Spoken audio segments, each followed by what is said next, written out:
Disebut paling niat, inilah isi hampers Rachel Fenya untuk Aurel dan Atta Halilintar, Ada Lilin. Atta Halilintar dan Aurel Hermansyah dapat banyak kiriman hampers lebaran dari rekan sesama public figure. Namun, dari banyaknya kiriman yang mereka dapatkan, Aurel Hermansyah melontarkan pujian kepada hampers yang diberikan oleh sosok influencer Rachel Fenya.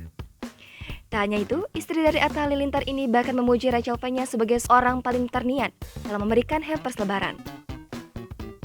Dilansir dari channel YouTube, Atta Halilintar mengunggah momen ketika Atta dan Aurel Hermansyah melakukan unboxing dari banyaknya hampers yang mereka dapatkan pada Sabtu 30 April 2022.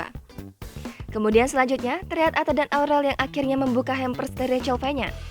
Melihat hampers tersebut, Aurel Hermansyah justru menyebut jika hampers dari mantan istri Niko Al-Hakim tersebut adalah yang paling niat. Bahkan di box hampers tersebut terlihat nama Atta dan Aurel yang tercantum dengan sangat jelas. Rachel memberikan banyak barang di dalam box hampers. Selain itu, ibu dua orang anak tersebut juga menuliskan daftar isi dari kiriman tersebut dalam sebuah kertas. Mendapatkan kiriman tersebut, Atta Halilintar yang ikut takjub pun lantas mengucapkan terima kasih kepada Rachel Fenya. Jangan lupa subscribe, share, komen, dan like ya!